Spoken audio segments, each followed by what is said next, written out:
Halo 2 wasn't just a game, it was a revolution. Released in 2004, it defined what console first-person shooters could be. From its groundbreaking multiplayer modes to its cinematic storytelling, Halo 2 raised the bar and set the stage for everything that came after. In this video, we're diving into how Halo 2 walked so every console FPS could run. Realize that this announcement was aired sometime during E3 between May 22nd and 24th of 2002. It was also the first video game trailer to be played in movie theaters. To really date yourself, Star Wars Episode 2 Attack of the Clones was released in theaters just a week prior. And just a week after the announcement, Eminem released his fourth album, The Eminem Show. Oh, and Medal of Honor Frontline was released shortly after on May 28th, 2002. Just to give you a feel for some other FPSs people were playing at the time, notable 2002 releases on Xbox were Serious Sam, The Second Encounter, 007 Agent Under Fire, Star Wars Jedi Knight 2, Soldier of Fortune, Double Helix, Turok Evolution, 007 Nightfire, Unreal Tournament 2003, Time Splitters 2, Red Faction 2, Unreal Championship, and also one Nintendo GameCube exclusive, Metroid Prime, because that game was awesome. Anyway, why is it so important we explore the past, you ask? Only a fraction of these games had Xbox Live enabled, since Xbox Live wasn't released until November 15th, 2002. Can you believe only a third of the 989 OG Xbox games had Xbox Live enabled? Actually, it was 315 to be exact. And only about 75% of those actually had online multiplayer. That means only about 25% of OG Xbox games had actual online multiplayer at the time. Imagine an FPS releasing in 2024 and only being limited to split-screen multiplayer. It's unheard of. At the time, Xbox Live was simply groundbreaking. PlayStation and Nintendo released similar services in the same decade, but were not nearly as widespread as Xbox Live. Did anyone actually have PlayStation Network or WiiWare when they first arrived? WiiWare had so much desync, it was painful. I had played about 10 total matches of Super Smash Bros. Brawl on Game Battles before I had to give up. It was unplayable. And that was all 4 years after Xbox Live was released. I didn't have PSN, but I imagine it was somewhat similar. My point is, we have the release of online multiplayer, but the console industry is totally starved of FPSs. Take a look, here's a list of the best-selling games in 2002, in the USA. Not worldwide, because Pokemon sales games were exploding all over the globe, and I'm sure you're aware that Pokemon is not an FPS. So across the big three consoles, we've got GTA Vice City, Madden, GTA 3, Spider-Man, and a glimpse of hope, Medal of Honor Frontline, as the fifth sold game, coming in with a combined 1.8 million sales across PS2, Xbox, and GameCube. Keep in mind, GTA 3 and GTA Vice City combined for 6 times that amount at around 6.8 million copies. In 2003, it's even worse. Medal of Honor Rising Sun only sold 1 million copies and was the 9th sold game overall. GTA Vice City had 1 million more copies sold, and Madden 2004 was the highest selling game at 2.3 million copies. Oh, and Call of Duty, the first Call of Duty ever, was released on PC, not console, on October 29th, 2003. They sold 790,000 copies between then and the end of 2003. Yes, 2004. The bangers are finally released. Star Wars Battlefront made its debut as a third-person shooter, with 1.2 million sales. The game says it's both a first-person shooter and a third-person shooter, but I'm almost positive this was just a third-person shooter at the time. GTA San Andreas is on top with over 5 million in sales. Also keep in mind, this was the 5th game in the series to be released, excluding expansions, so it's logical that the game had more truthers than a silly sequel to some random FPS title about killing aliens in space. Speaking of, Halo 2 came in second with 4.3 million copies sold. Close, but not enough. Keep in mind that in November 2004, Counter-Strike, Source, and Half-Life 2 are officially released on PC around the world, bringing in a new era for the first-person shooter genre of video games with advanced graphics and physics. Now there's 3 games that I didn't mention early on because these 3 games had Xbox Live enabled and lived during the same time frame when Halo 2 was popular, but never hit any of the online metrics that Halo 2 had. These games are Tom Clancy's Rainbow Six 3, Tom Clancy's Chaos Theory, and Tom Clancy's Ghost Recon Advanced Warfighter, or GRAW for short. Part 2 of this series will explore Halo 2's relationship to these titles and more. Keeping in mind all these games mentioned as the steady competitors with Halo 2, check out this graph. This is showing the amount of games played on Xbox Live from 2004 to mid-2006. What this shows is even with the release of other FPSs, the Halo 2 player base remained constant from its inception to mid-2006. It has some increases through the years, but ultimately appears to land back at the numbers at launch. I do imagine it stayed constant until the release of Halo 3 in September 2007, but I don't think the data exists to support that. But to me, this is plenty evidence to suggest that Halo 2 was the game to be playing on Xbox Live at large, even with all the other titles to choose from.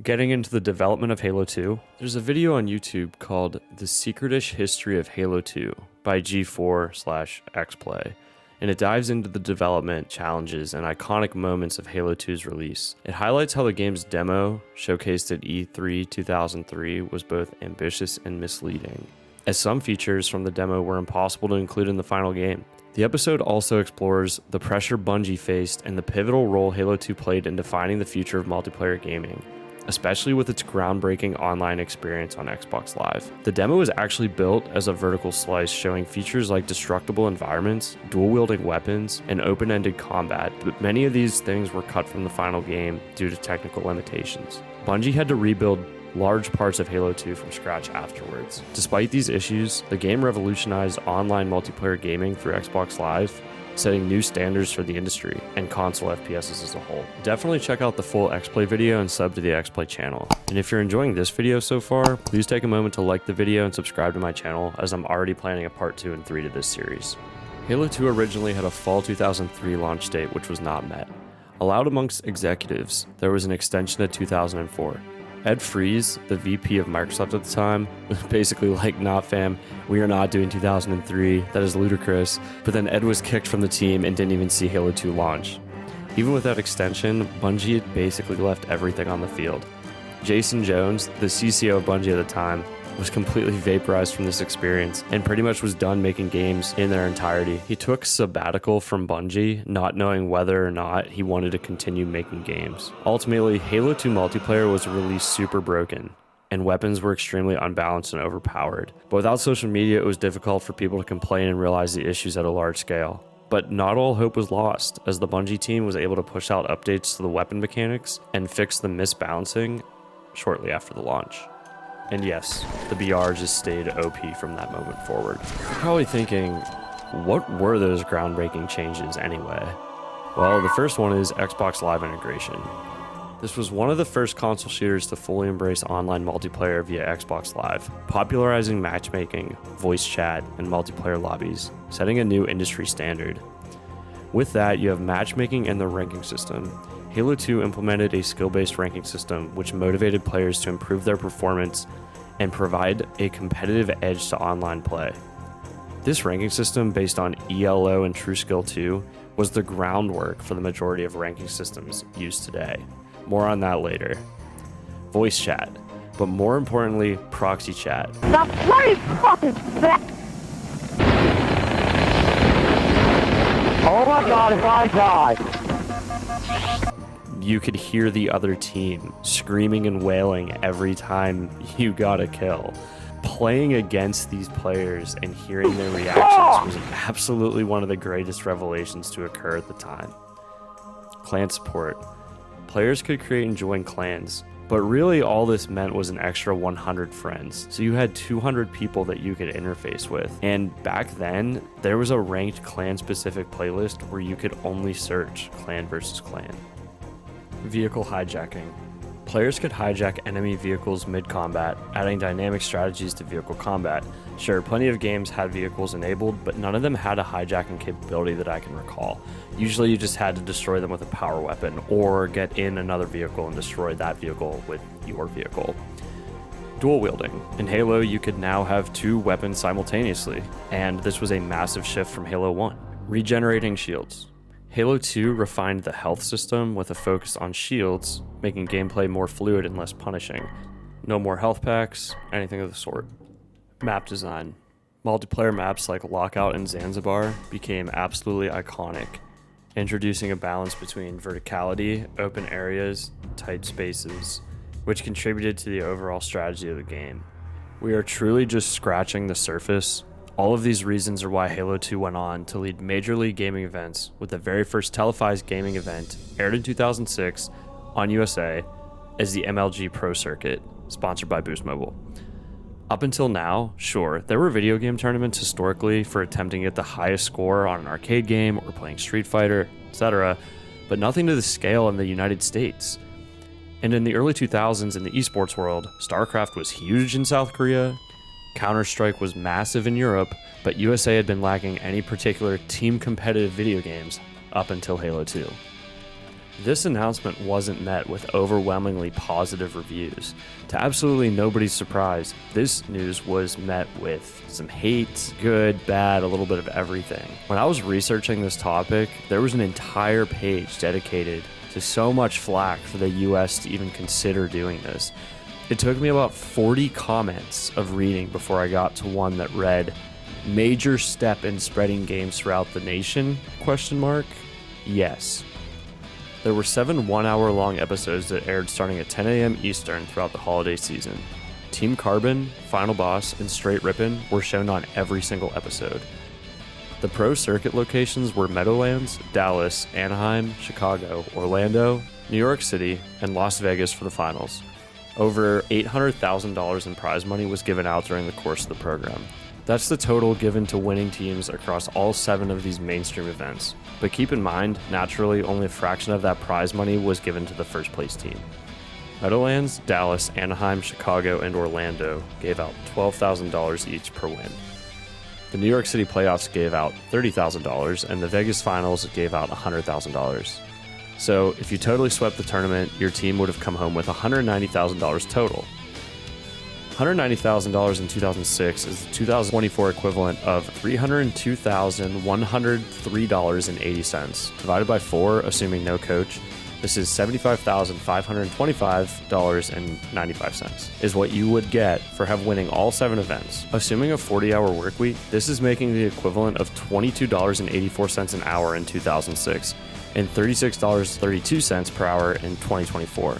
Keep in mind, back then, sponsorship opportunities and resources were extremely scarce. The majority of players were paying to go to these tournaments with their own cash, so the ROI wasn't nearly as high as what's shown in this video. It's clear to say that money was not the driving factor, but a pure passion to become part of gaming and esports history.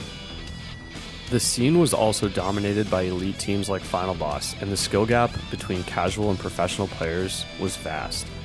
Furthermore, traveling to live events required significant dedication, as the resources for esports were not as widespread or accessible as they are now. There was a reason why the top teams kept being repeat winners, and there wasn't enough evidence as to why they were so good. Everything was so unknown back then, and it kept you wondering who really were the best players in the industry. I bring up a lot of this because a common theme is comparing Halo to Call of Duty.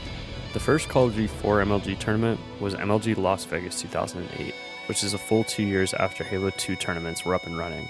Checking some of the stats on esportsearning.com, you can see that Halo tournaments dominated Call of Duty from 2004 to 2010 in terms of total cash divided by total players involved. In 2024, who doesn't recognize Optic Gaming? But did you know that they didn't have a formal team for competitive play until 2010? This was at the very tail end of Halo's MLG dominance. The first time there was an MLG tournament without Halo and Call of Duty was MLG Winter Championship in 2013 with Black Ops 2. Then Halo 3 making a return with MLG November Man Invitational for 5K, which was the last major MLG event to host Halo. So maybe you didn't travel for MLG, but you're an online warrior. Thankfully, Halo 2's competitive ranking system had you covered. Halo 2's ranking system was designed by Halo 2 multiplayer lead Max Huberman based on his experience in the rank systems for Bungie's previous game Myth. He was pinged by designer Michael Evans to possibly involve the ELO rating system used in chess tournaments, which starts all players in the middle of a ranking scale and moves them up or down depending on successes and failures.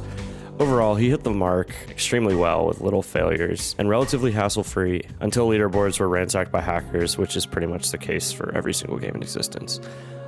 But we need to talk about this impact. There was something about knowing that mathematically you should be ranking up every 3 wins, and during that third game being an absolute sweat just to get up one more number, and just score being 49-49, sometimes getting the win, sometimes getting the loss, and just like giving up that time or just playing another, never going offline on a loss. I mean, those were the days. Modern ranking systems use a more straightforward, true skill approach, though I think more ranking systems should reuse the Halo 2 ranking system to provide more rarity to the top ranks. The most important takeaway here is that in a world starved of FPSs and an addicting competitive ranking system, Halo 2 paved the way. Just remember that it took Call of Duty 8 years to implement an actual ranking system into their game with Black Ops 2. And don't even get me started on the topic of the century, unranked skill-based matchmaking and the like, but that's a topic for another day. But never forget that it was undeniably the sweat and tears of the Bungie team to push Halo 2 to new limits with innovative gameplay and mechanics that enabled the console FPS scene to grow. On a more personal note, some of my most favorite memories come from online play, LAN parties, split screen, and the like have all come from Halo 2. If you were around for this time frame between 2004 and 2010, you know exactly what I'm talking about. Witnessing MLG merging to become a mainstream event, long conversations about how esports is in fact a sport, rooting for esports teams that weren't your quote-unquote stereotypical athlete, Halo fostered that conversation and broke the mold in so many ways when it came to console FPSs and led the industry to new heights. I think it's fair to say that we will never witness anything like it in our lifetimes, and I'm still enjoying Halo 2 on Master Chief Collection to this day and upload gameplay and shorts content daily. And earlier this year, the Insignia team made it possible to play Halo 2 on your original Xbox. If you enjoyed this video and would like to see more like it, please like the video and comment below on your opinions on what made Halo 2 such an incredible gaming experience. There are 100 videos on the story of Halo 2, the plot, breakdowns, the lore, but not enough appreciation to what led to the success of Halo 2 and the sheer dominance of the game and evidence of its success in the late 2000s. Thank you all for watching and subscribe to the channel for part 2.